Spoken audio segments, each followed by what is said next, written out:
Secretaría de Educación Pública, Gobierno de la República.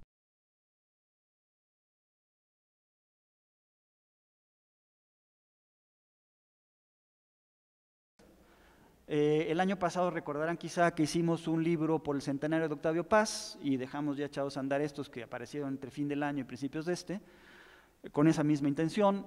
Estos libros, me imagino que no es difícil para ustedes entender por qué no son para los niños de 15 años, sino son para los profesores. Revueltas, la verdad es que es un escritor muy crudo, muy difícil. Creo que se necesita tener cierta edad para no ser devastado por los relatos de Revueltas.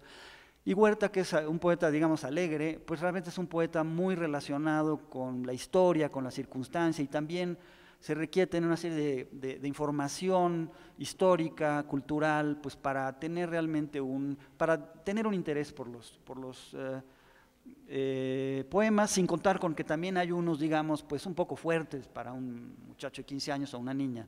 Y entonces lo que pensamos es más bien dirigirlos a los profesores, a los docentes de primaria y secundaria. Hicimos más o menos el mismo número son 1.700.000, 1.700.000, nada más que lo hicimos mitad y mitad, para que pues escogieran, mandamos más o menos la misma cantidad a cada lugar, de manera que los profesores escogieran cuál es el que prefieren y hubiera lugar a un intercambio eventualmente, ¿no? Que se cambiaran, que se leyeran. Pensamos que podía ser una dinámica interesante. Estos libros están coeditados, el de Efraín Huerta con el gobierno del estado de Guanajuato, estado donde es oriundo Efraín Huerta, y el de Durango con el gobierno del estado, perdón, el de Revueltas con el gobierno del estado de Durango, puesto que el Revueltas nació en Santiago Pasquiaro, en la Sierra de Durango. Entonces esto es todo lo que entregamos, todo lo que produjimos, perdón, que son 212 millones de libros, 213 millones de libros. De eso no lo entregamos todo, porque la CONALITEG mantiene una reserva para solicitudes adicionales de libros por distintas razones, una de ellas por aumento de matrícula, ¿no? La verdad es que la matrícula, las generaciones, ustedes también lo tienen que saber, no están creciendo ya, el crecimiento poblacional del país es básicamente estable, pero no todos los niños están en la escuela, entonces hay una posible aumento de matrícula que tendría que ver con, por ejemplo, en preescolar, se advierte claramente que las mamás no están siempre dispuestas a llevar a los niños muy pequeños a la escuela, de manera que la matrícula de primero de preescolar a los 4 años son como 750,000 niños, cuando en realidad deben ser como 2,5 millones de niños. Y en segundo sube a un poco menos de 2 millones, y en tercero ya está en 2.250.000, 2.300.000, que ya es casi la de primaria, que es más o menos 2.700.000. Entonces, bueno, ahí eventualmente pudiera haber programas que localmente en algún estado o de pronto por alguna campaña, pues decidieran a las mamás a meter a sus niños y creciera la matrícula. En primaria realmente la cobertura es al 100%, y en secundaria, bueno, tenemos estos problemas que también son conocidos de deserción escolar por cuestiones de ingreso al trabajo, por cuestiones de embarazo adolescente, o simplemente por cuestiones de que los niños ya no siguen estudiando, ¿no? Entonces también por ese lado es de esperar, no solo en el sentido de que hay una probabilidad de que así sea, sino de que sería bueno que así fuera, que los esfuerzos por combatir la deserción escolar pues fructifiquen y se queden más niños en la escuela. Entonces eso pues nos haría tener que creciera la matrícula. Entonces para ese tipo de aumentos de matrícula o aumentos locales, por ejemplo, se abre un clúster o una planta de armadora en Guanajuato que va a dar 1.500 empleos, y los niños de sus papás pues a lo mejor no son de allí, y se va a abrir 1 o 2 escuelas que no estaban previstas y habrá que darles libros a esos niños. Entonces es una cosa, como también algunos pues, desastres climatológicos, un huracán, pensemos en los huracanes y la tormenta Manuel e Ingrid, ¿no? En Guerrero, Oaxaca, en 2013, pues ahí sí hubo una pérdida significativa de libros en las escuelas por humedad, y pues los pudimos reponer gracias a esta reserva que tenemos. Entonces lo que repartimos de esos 212.730.000 libros fueron 209.280.516 libros. En teoría esos libros deben de alcanzar para todos los niños que están inscritos. Si no es así, pues nosotros tenemos la obligación de mandárselos, es decir, no hay nadie que tenga que quedarse sin sus libros. Los libros, por supuesto, son, para los niños no tienen ningún costo, para nosotros, por supuesto, que sí lo tienen, es un uso de los recursos públicos, creo yo muy eficaz. Ahora paso también a comentar esto. De manera que, por un lado está este tema de la suficiencia de los libros, que nosotros lo llamamos como que ningún niño se quede sin sus libros. Pero también nos dimos cuenta, y creo que es importante, que justamente esta dinámica o este dinamismo de la matrícula localmente originaba un poco una sobremanifestación, una sobredemanda de matrícula. Es decir, nos decían los estados que tenían un poco más de niños de los que iban a tener, y hacíamos un poco más de libros de los que realmente se necesitaban. Entonces estuvimos trabajando, pues creo que yo con un empeño, con toda la colaboración de parte de Dios para ajustar un poco la matrícula, de manera que hicimos un poco menos libros este año que el año pasado, sin que a ninguno le falten. Y esto porque resulta que luego, pues algunos de esos libros se quedan sin dueño, ¿no? Se quedan en los almacenes. La distribución de los libros es compleja.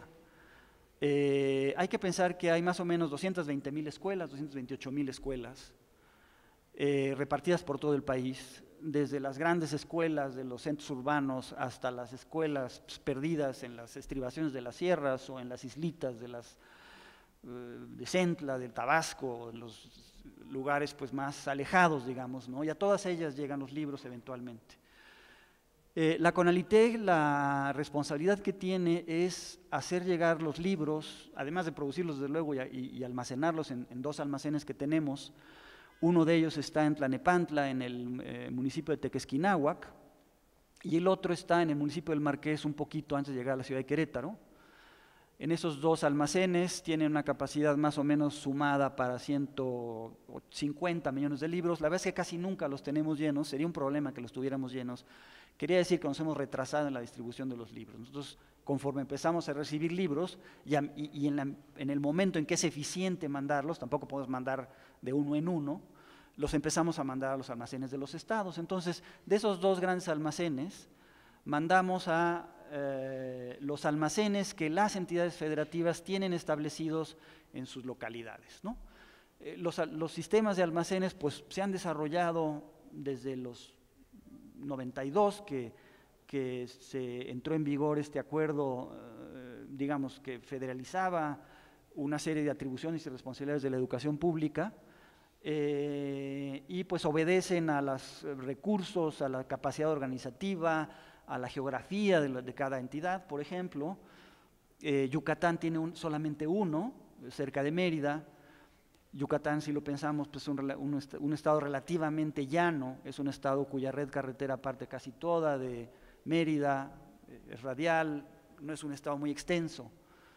Además, hay que decir que se organizan bien, entonces tienen uno solo. Pero, por ejemplo, Veracruz, que es un estado muy largo, alguna vez medí el diámetro, digamos, desde Aguadulce ya es Tabasco, pero yo creo que Las Chuapas, o el último pueblo de Veracruz, colindando con Tabasco y Cerro Azul, o ¿cómo está? Ciudad Madero es Tamaulipas, ¿verdad? Pero del otro lado del Pánuco es Veracruz, y no me acuerdo cómo se llama. Sí es más chico que Chihuahua, pero muy poco. O sea que Chihuahua ha medido también desde abajo hasta Ciudad Juárez. Entonces muy, muy extenso, está atravesado por muchas sierras. Entonces Veracruz tiene 27 almacenes. Bueno, para cada uno de esos almacenes mandamos el número de libros exacto que ellos necesitan de cada uno de los títulos, ¿no? O sea, de estos pues 2,000 y pico de títulos que hicimos, mandamos la cantidad que necesitan para las escuelas vecinas de esa o atendidas por las que están en la red de servicio de esos almacenes. Eso es lo que hacemos nosotros. El año pasado, claro, los almacenes no cambian de la noche a la mañana, entonces un número más o menos estable, y atendimos en los estados de la República 220 almacenes, y en el DF 375 centros de acopio. Algunos de ellos ya son escuelas, digamos, ¿no? Ahí la distribución, lógicamente, pues es mucho más inmediata. El otro tema es la oportunidad. Este año las clases empiezan el 24 de agosto, que es el próximo lunes. Esta semana está dedicada a la reunión de los consejos técnicos escolares y en realidad sufrió un poquito no un retraso, el calendario se hace para que siempre empiece como la tercera semana de agosto y por eso empezó el 24. Nosotros el año pasado terminamos de entregar casi todos los libros el 31 de julio. Esto quiere decir que mandamos los últimos libros, ¿verdad? Claro que ya hemos estado entregando pues desde febrero o marzo, ¿no? Y a veces antes algunos otros programas, por ejemplo, bibliotecas escolares o las escuelas de educación indígena los entregamos antes. Entonces los últimos envíos los sacamos de nuestro almacén el año pasado, el 31 de julio, con la excepción de los libros de inglés de preescolar y primaria, porque tuvimos un retraso en producción, pero los sacamos la primera semana de agosto. Y entonces nos tomamos un poco la preocupación de pues tratar de ver cuándo llegaban esos libros a las escuelas, no para dejar en falta a nuestros roots de los estados, sino simplemente para tener una visión de la realidad. Y la encuesta esta pues arrojó, que estuvo bien hecha, ¿cuántos fueron? 600 áreas geoestadísticas básicas, creo que 20 por cada estado, entonces por 600 efectivamente, eran como 2000 encuestas, y creo que era una encuesta bastante representativa, y resultó que en la primera semana era el 56% de los niños los que ya tenían sus libros. En la segunda crecía al 83%, en la tercera al 91%, en la cuarta al 93%, y al cabo de la cuarta semana todavía había un 7% de los niños que no habían recibido sus libros. Esto sobre una encuesta estadística, ¿no? Entonces, claro, el proceso de distribución pues es muy complejo, ya lo hemos comentado, y eso sin hablar pues de cómo después cada quien localmente se organiza para mover esos libros a las escuelas, ¿no? Entonces lo que nosotros pensamos es lo que sí podía tratar de hacer la CONALITEG es adelantar el fin de la distribución a los estados, es decir, nosotros entregar antes los últimos libros. Y eso fue lo que hicimos. Esto lo hicimos pues porque nos lo pidió el secretario de Educación Pública, don Emilio Choifet, y a él a su vez es un compromiso que tomó con el presidente de la República. Es decir, él tenía muchísimo interés en que como parte de las medidas de mejorar la calidad educativa, algo tan simple como que desde los primeros días los niños ya tuvieran sus libros para estudiar, ¿no? Entonces, bueno, pues hicimos todo el plan de producción y distribución y de uso de recursos, etcétera, para terminar antes, 2 semanas antes, y efectivamente este año concluimos el 17 de julio, los últimos despachos. También se nos atoraron 45,000 alfabetos móviles, porque tuvieron un pequeño defectito en el instructivo y los entregamos esa misma semana, es decir, terminamos en rigor el 23, pero realmente el 17 de julio ya estaba el 99.999% de los materiales fuera de nuestro almacén. Y es importante decir además que el 30 de junio, es decir, 2 semanas antes, habíamos terminado de entregar ya primaria, que es lo más voluminoso. Son si lo ven después allí, primaria fueron 121.8 millones de libros que entregamos. Y secundaria, que es un programa no solo voluminoso, sino complicado de manejar, porque a diferencia de primaria, preescolar y telesecundaria, en secundaria general y técnica hay muchos títulos para cada materia, no solamente hay uno. Entonces esos dos programas, que son 121 millones de libros más otros 25, son 148 más los 10 de PENIEP, es decir, 150, casi 160 millones de libros, los habíamos ya terminado de entregar el 30 de junio. Y efectivamente, quizá ustedes hayan pescado por ahí en los diarios locales noticias de que ya se están entregando los libros, de que ya llegaron los libros, tal. Creo que será mucho mejor el resultado de este año. Es importante decir que este año además que se ha dado fortalecido como parte de la reforma educativa los consejos de participación social en las escuelas.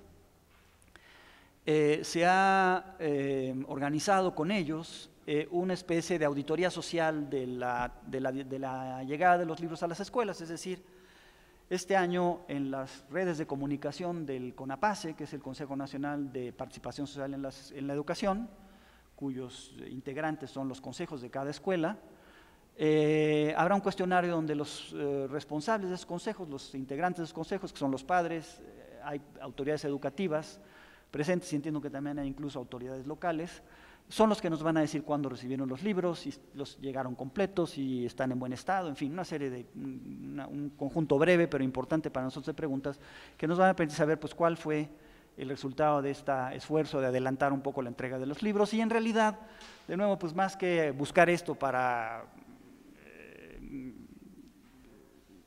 hablar de lo mal, pues para ver en qué es lo que más necesitamos que hacer para que las cosas funcionen mejor, ¿no? Que hay que apoyar, igual pues si nosotros debemos hacer un esfuerzo por todavía ganar algunos días, algunos al fin de distribución, en fin, la idea es tener justamente un diagnóstico válido, claro, más que representativo, sino censal casi, de cómo están llegando los libros a las escuelas.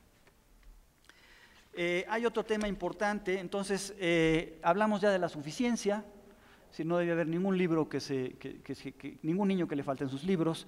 Quisiéramos que tampoco a ningún libro le faltaran sus niños, que es como ponemos el tema de mandar solamente los libros que realmente van a tener destinatario. El tema de la oportunidad, hablamos ya de él, la parte que está en nuestras manos. La verdad es que hay que expresar aquí un reconocimiento importante a las autoridades educativas de todas las entidades de la República, a través de los responsables de los niveles de educación básica y de nuestro responsable de distribución, el enorme esfuerzo que han hecho ellos también y el enorme interés que han puesto en este tema. Y la otra parte es la eficiencia en términos económicos. Este programa costó como 3.126 millones de pesos, que dirán, qué bárbaro, qué dineral.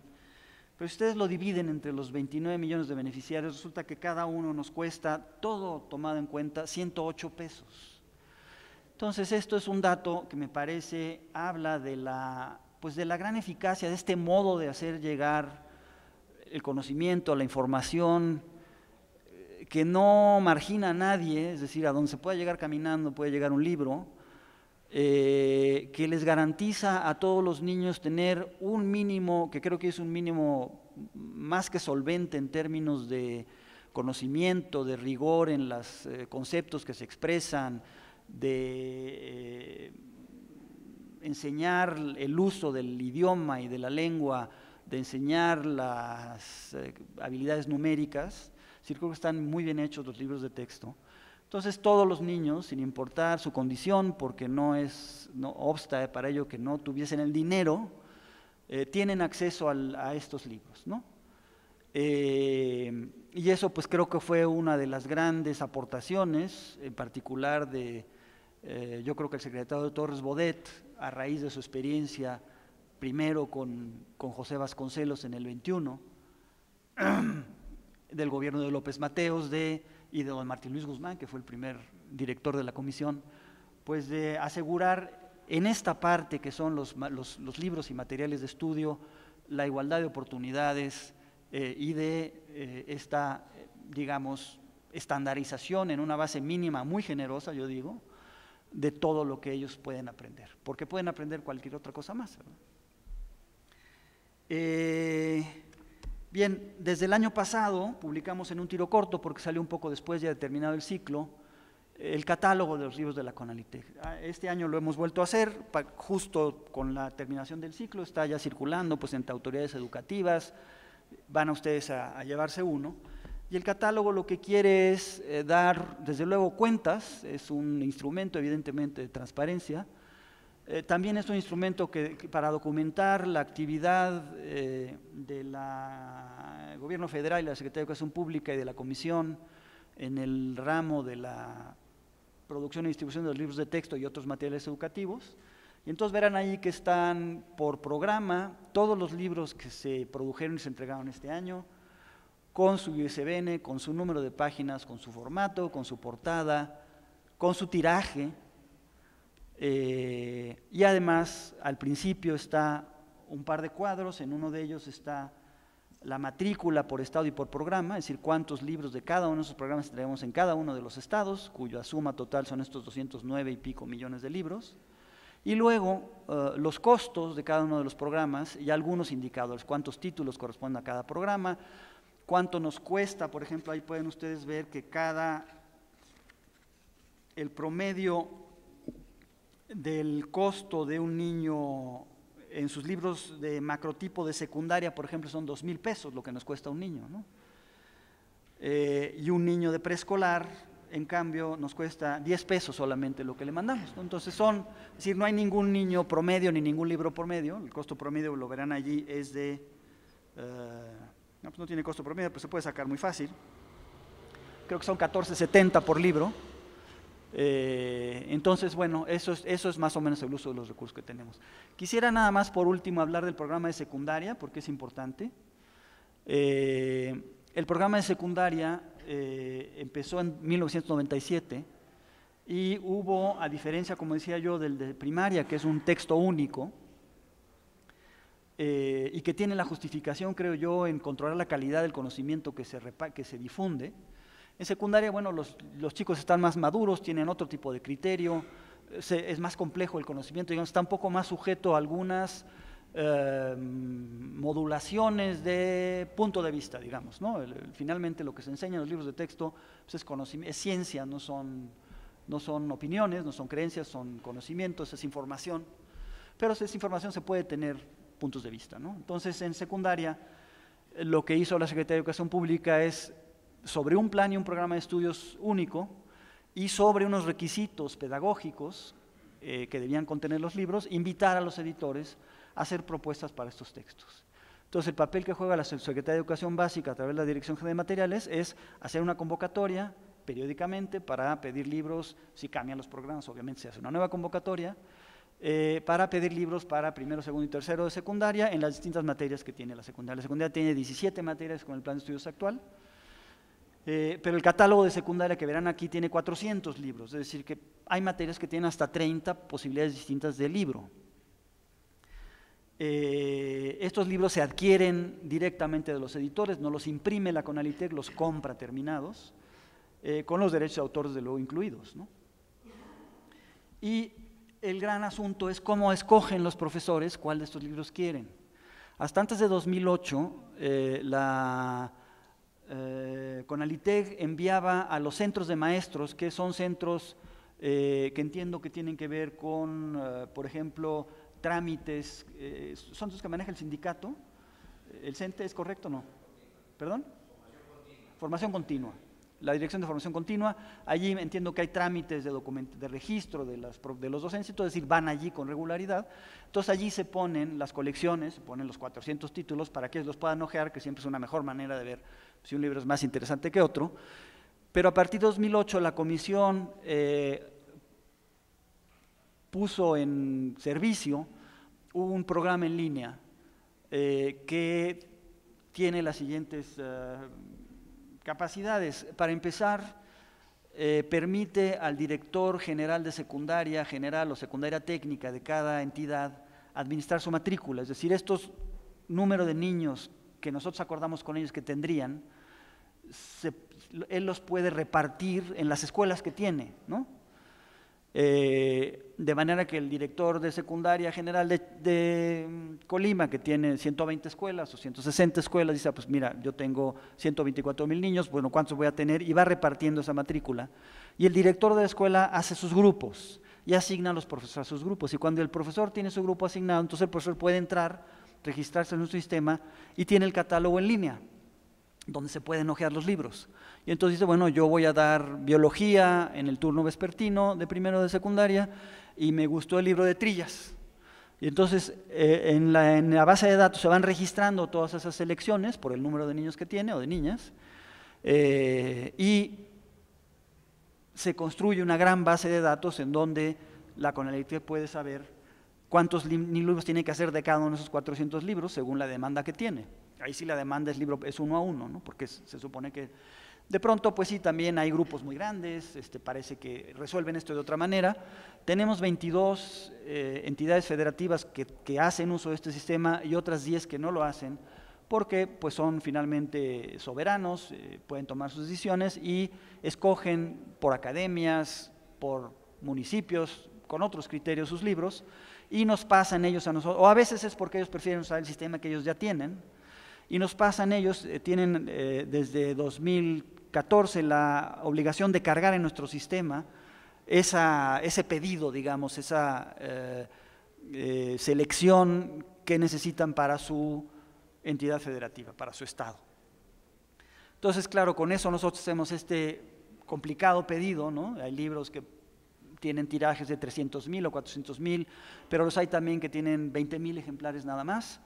Nosotros tenemos la obligación, para ser consistentes con esa oferta de diversidad, de hacerlos todos y de hacérselos llegar correctamente a los que los pidieron, que no es tarea simple, ¿no? Creo que básicamente este es un poco el panorama de lo que yo querría comentarles. No sé, Alejandro, si hay otro pendiente. Y pues estaría en todo caso a sus órdenes, atento a las preguntas que ustedes tuvieran a este respecto.